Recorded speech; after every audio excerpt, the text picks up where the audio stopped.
Bismillahirrahmanirrahim. Assalamualaikum warahmatullahi wabarakatuh. Perkenalkan, nama saya Yuda Apriandi dari kelas 3D Siasa Syariah. Dalam kesempatan kali ini, izinkan saya menyampaikan materi untuk memenuhi tugas akhir semester 3 mata kuliah Peradilan di Indonesia yang diampu oleh Bapak Muhammad Afdal Askar.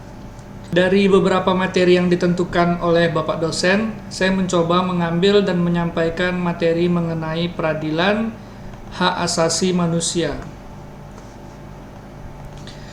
Pengadilan hak asasi manusia adalah pengadilan khusus terhadap pelanggaran hak asasi manusia yang berat, yaitu kejahatan genosida dan kejahatan terhadap kemanusiaan. Dasar hukum: berdasarkan ketentuan dalam pasal 104 ayat 1 Undang-Undang Nomor 39 Tahun 1999 tentang hak asasi manusia, dibentuklah Pengadilan Hak Asasi Manusia di lingkungan peradilan umum untuk mengadili pelanggaran hak asasi manusia yang berat.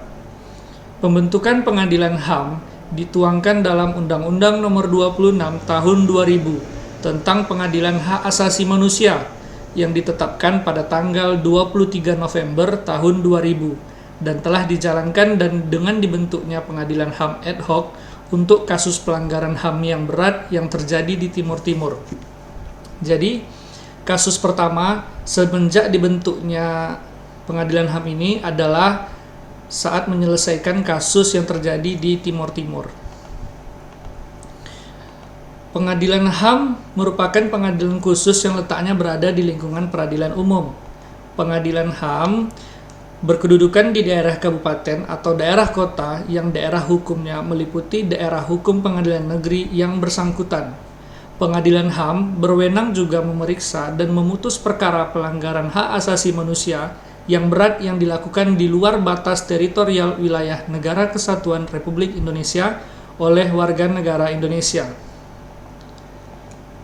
Pengadilan HAM tidak berwenang memeriksa dan memutus perkara pelanggaran hak asasi manusia yang berat yang dilakukan oleh seseorang yang berumur di bawah 18 tahun pada saat kejahatan dilakukan. Pemeriksaan perkara pelanggaran hak asasi manusia yang berat dilakukan oleh Majelis Hakim Pengadilan HAM yang berjumlah 5 orang, terdiri dari 2 orang hakim pada pengadilan HAM yang bersangkutan dan 3 orang hakim ad hoc. Hakim ad hoc itu adalah hakim tidak tetap atau sementara yang profesi sebenarnya bukan seorang hakim, yang berjumlah sekurang-kurangnya 12 orang dan diangkat untuk selama 5 tahun dan dapat diangkat kembali untuk 1 kali masa jabatan. Perlindungan korban dan saksi. Setiap korban dan saksi dalam pelanggaran hak asasi manusia yang berat berhak atas perlindungan fisik dan mental dari ancaman, gangguan, teror, dan kekerasan dari pihak manapun. Perlindungan wajib dilaksanakan oleh aparat penegak hukum dan aparat keamanan secara cuma-cuma. Pengadilan HAM ini memeriksa dan mengadili pelanggaran hak asasi manusia yang berat, meliputi yang pertama, kejahatan genosida, dan yang kedua, kejahatan kemanusiaan. Yang pertama, kita mulai dari kejahatan genosida. Kejahatan genosida ini adalah setiap perbuatan yang dilakukan dengan maksud untuk menghancurkan atau memusnahkan seluruh atau sebagian kelompok bangsa, ras, kelompok etnis, kelompok agama dengan cara: yang pertama, membunuh anggota kelompok. Yang kedua, mengakibatkan penderitaan fisik atau mental yang berat terhadap anggota-anggota kelompok. Yang ketiga, menciptakan kondisi kehidupan kelompok yang akan mengakibatkan kemusnahan secara fisik baik seluruh atau sebagiannya. Yang keempat, memaksakan tindakan-tindakan yang bertujuan mencegah kelahiran di dalam kelompok atau memindahkan secara paksa anak-anak dan kelompok tertentu ke kelompok lain. Contoh kejahatan genosida di dunia internasional itu sangat banyak. Salah satunya adalah pembantaian suku bangsa Bosnia dan Kroasia di Yugoslavia oleh Serbia antara tahun 1991 sampai 1996.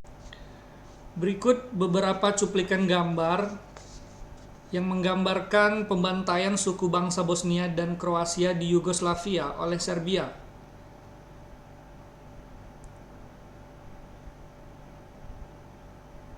Pembantaian ini menjadi salah satu kasus pertama di Eropa yang dinyatakan genosida oleh suatu keputusan hukum.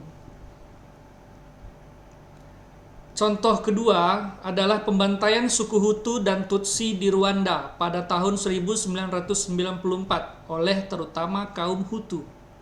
Berikut adalah beberapa contoh gambar yang menggambarkan kondisi saat pembantaian terhadap suku Hutu dan Tutsi di Rwanda pada tahun 1994. Selain di dunia internasional, di Indonesia juga terdapat kejahatan genosida. Salah satunya adalah pembantaian anggota PKI yang terjadi pada tahun 1965 sampai 1966. Peristiwa ini sempat menggegerkan dunia internasional dan dianggap sebagai tragedi mengerikan di abad ke-20 karena sebanyak 500.000 orang dibantai habis-habisan karena mereka dianggap menyimpang. Anggota PKI, simpatisan, dan siapa saja yang terlibat dengan organisasi ini dibantai dengan sadis. Peristiwa ini masih menimbulkan perdebatan, bahkan hingga sekarang. Banyak yang mengatakan jika dalang peristiwa ini adalah Soeharto. Ia membantai banyak orang yang berbau pakai PKI karena ada muatan politiknya. Di depan dunia internasional, jumlah pembunuhan ini dikatakan hanya 78.000 saja. Padahal jumlah ini bisa berlipat-lipat karena banyak orang yang hilang atau dibuang. Kasus pembantaian PKI ini adalah borok Indonesia akan susah disembuhkan. Keadilan akan semakin susah ditegakkan karena fakta sering dibolak-balik. Apapun itu, dan siapapun yang bertanggung jawab, kasus yang terjadi 50 tahun lalu ini akan tetap menjadi PR siapa saja yang menganggap keadilan adalah hak semua orang. Berikut adalah beberapa cuplikan gambar yang menggambarkan saat kondisi pembantaian anggota PKI.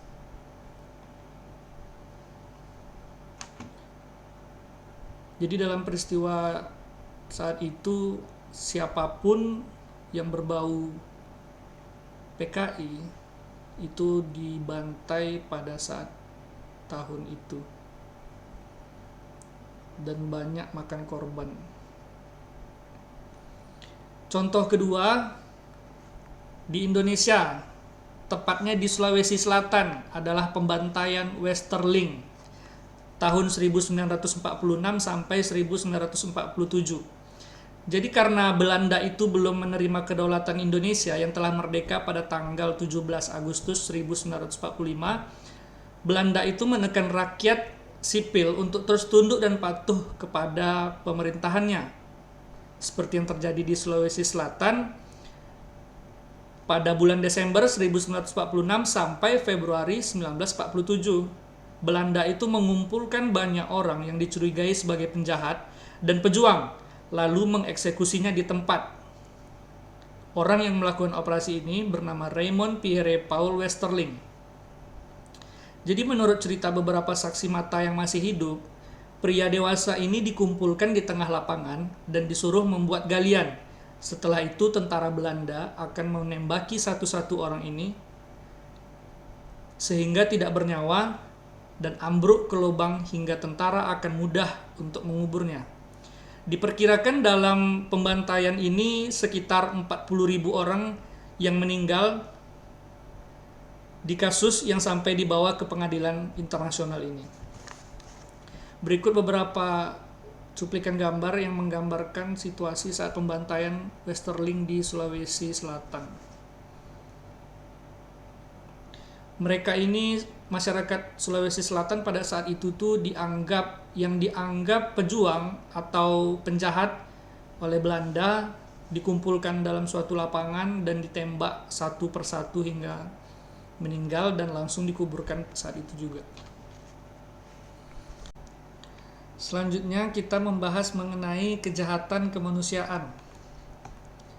Kejahatan terhadap kemanusiaan salah satu perbuatan yang dilakukan sebagai bagian dari serangan yang meluas atau sistematik, yang diketahuinya bahwa serangan tersebut ditujukan secara langsung terhadap penduduk sipil berupa pembunuhan, pemusnahan, perbudakan, pengusiran atau pemindahan penduduk secara paksa, perampasan kemerdekaan atau perampasan kebebasan fisik lain secara sewenang-wenang yang melanggar asas-asas ketentuan pokok hukum internasional, penyiksaan, perkosaan, perbudakan seksual, pelacuran secara paksa, pemaksaan kehamilan, pemandulan atau sterilisasi secara paksa, atau bentuk-bentuk kekerasan seksual lain yang setara terhadap suatu kelompok tertentu atau perkumpulan yang didasari persamaan paham politik, ras, kebangsaan, etnis, budaya agama, jenis kelamin, atau alasan lain yang telah diakui secara universal sebagai hal yang dilarang menurut hukum internasional. Penghilangan orang secara paksa, dan yang terakhir adalah kejahatan apartheid. Apartheid adalah sebuah sistem pemisah berdasarkan ras, agama, dan kepercayaan, diskriminasi etnis, dan pemisahan kelas sosial, di mana kelompok mayoritas mendominasi kelompok minoritas. Apartheid memaksakan sebuah praktek yang mirip dengan perbudakan dalam berbagai bagian kehidupan berdasarkan karakteristik yang berbeda. Jadi pada intinya kejahatan apartheid ini adalah salah satu bentuk kejahatan yang mendiskriminasikan setiap orang. Dan diskriminasi itu juga salah satu tindakan yang telah melanggar HAM. Salah satu contoh tragedi kemanusiaan yang terjadi di dunia internasional terdapat di negara Myanmar, khususnya Rohingya. Berikut beberapa cuplikan gambar yang menggambarkan tragedi kemanusiaan yang terjadi di Rohingya. Jadi menurut cerita seorang ibu yang menceritakan bagaimana putrinya yang berusia 5 tahun berusaha melindungi dari aksi pemerkosaan ketika seorang pria mengambil pisau panjang dan membunuhnya lalu menggorok lehernya. Dalam kasus lain, seorang bayi 8 bulan dilaporkan dibunuh ketika ibunya diperkosa beramai-ramai oleh 5 aparat keamanan. Jadi memang betul-betul kejadian yang terjadi di Rohingya ini memang tidak ada kemanusiaannya.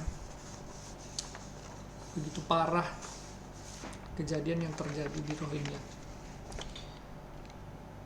Baik, kita kembali ke pengadilan HAM. Lembaga Perlindungan dan Penegakan Hak Asasi Manusia. Perlindungan dan pemenuhan hak asasi manusia menjadi sangat penting setelah jatuhnya rezim Orde Baru. Konstitusi dan instrumen-instrumen HAM nasional dibentuk dan memuat perlindungan dan pemenuhan HAM yang pengawasannya diselenggarakan oleh lembaga-lembaga yang independen, sehingga dapat mewujudkan perlindungan, penghormatan, dan pemenuhan HAM oleh negara.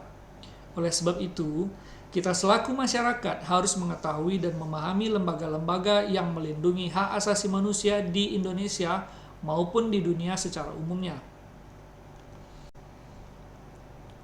Dalam upaya perlindungan dan penegakan hak asasi manusia, telah dibentuk lembaga-lembaga resmi oleh pemerintah. Salah satunya adalah, yang pertama dan paling utama adalah Komnas HAM. Yang kedua, Komisi Nasional Anti Kekerasan Terhadap Perempuan. Yang ketiga, ada Komisi Perlindungan Anak Indonesia. Dan juga ada lembaga swadaya masyarakat.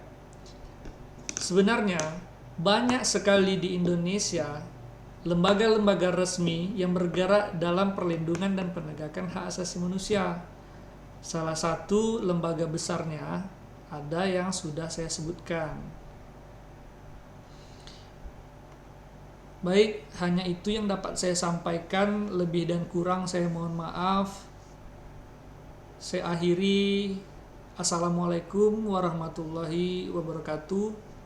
Terima kasih.